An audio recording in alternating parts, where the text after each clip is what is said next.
Ela me mandou embora me acusando de roubo e mesmo eu chorando, falando que eu não peguei nada, mesmo assim ela me demitiu. Eu trabalhava já há 4 anos, sabe, para uma madame, limpando a casa dela, fazendo tudo para ela. E nós nos tornamos muito íntimas, sabe? E até então ela sempre foi uma ótima patroa, né? E ela meio que me incluiu na família dela. Tanto que em festas, muitas vezes festas de final de ano, essas coisas, ela sempre me chamava para passar lá, né? Eu cheguei a passar umas 2 vezes dentro desses 4 anos, né? Porque eu ficava meio sem graça. Sempre que tinha outro evento, um jantar, alguma coisa que ela me chamava e eu podia ir, eu ia porque eu gostava, eu me sentia acolhida, né? Porque na realidade eu vim de outro estado, um estado mais pobre para trabalhar lá. Eu não tinha família ali e eu me sentia muito sozinha, né? Então a minha família realmente era as pessoas daquela casa, né? Que era ela, o marido e a filhinha. E eles me tratavam assim como uma mãezona ali dentro, né? Até que depois desse período de 4 anos, veio uma sobrinha dela, né? Uma sobrinha dela de mais ou menos uns 20 e poucos anos ali, passar uns dias na casa dela. E era uma menina assim muito linda, sabe? Muito fina, tal.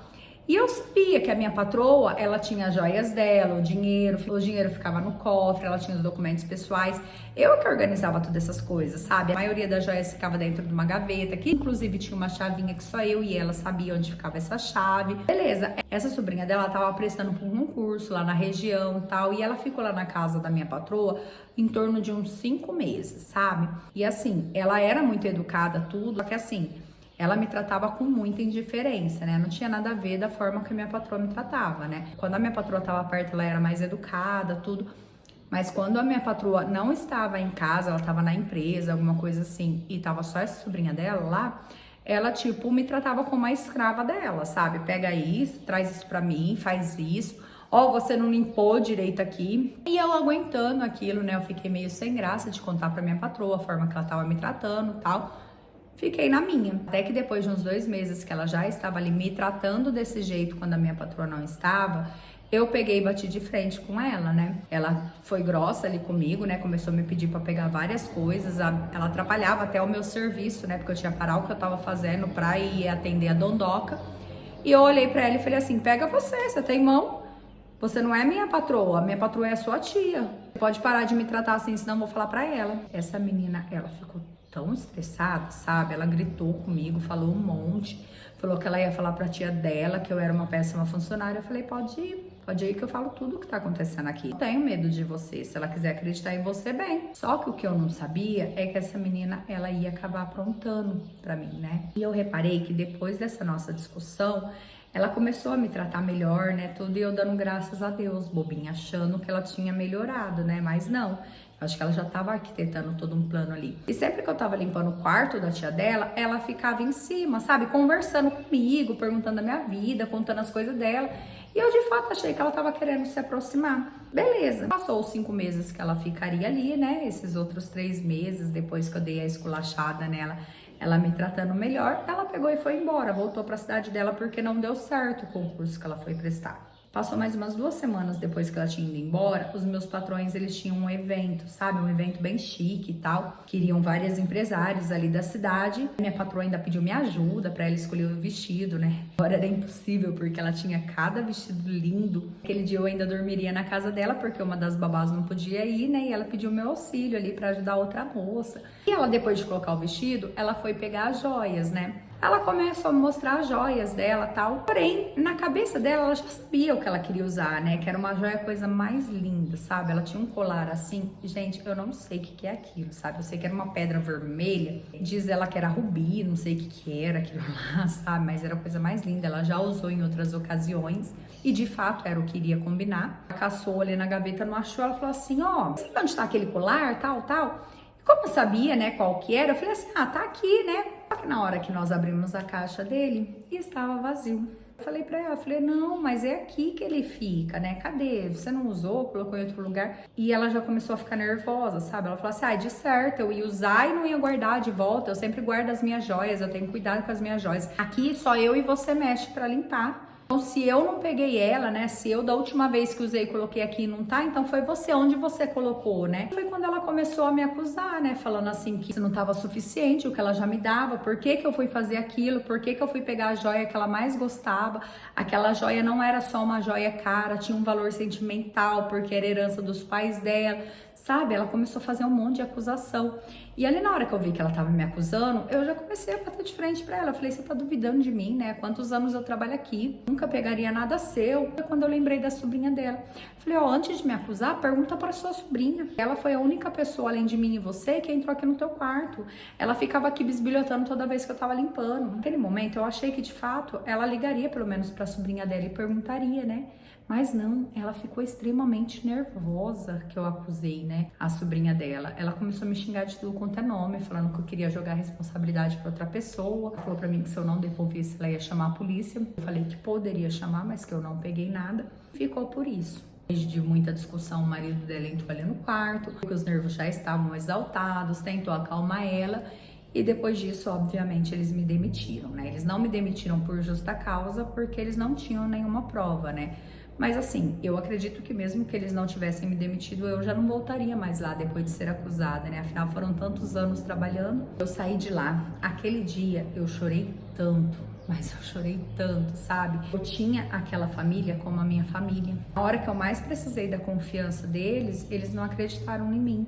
Tanto ela quanto o marido dela, né, vendo aquela situação. Eu me sentia assim, sabe, muito machucada. Ao mesmo tempo que eu me sentia machucada, eu me sentia com raiva. Eu pensava comigo, isso daí não pode ficar assim, né?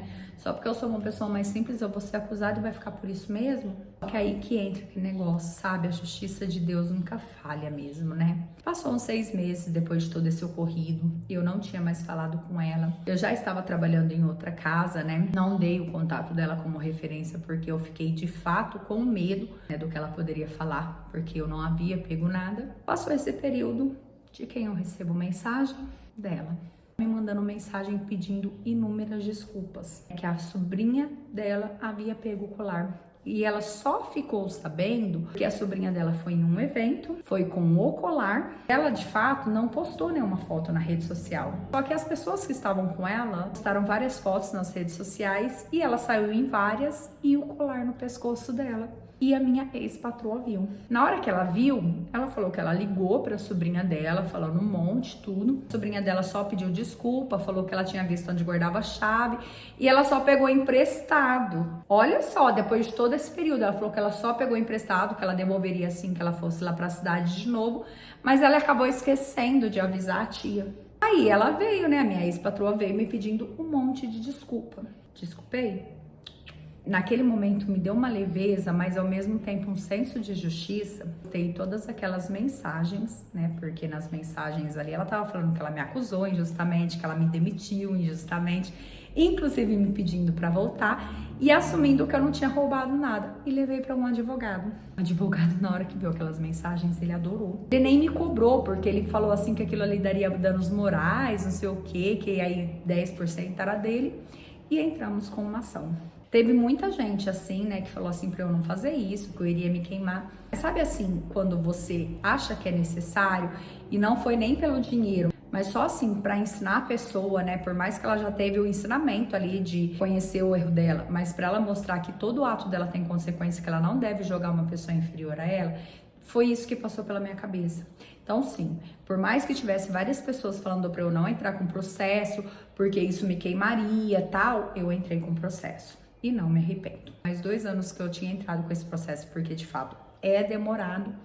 E eu ganhei, ela não teve argumento. No final, ela teve que me pagar uma indenização.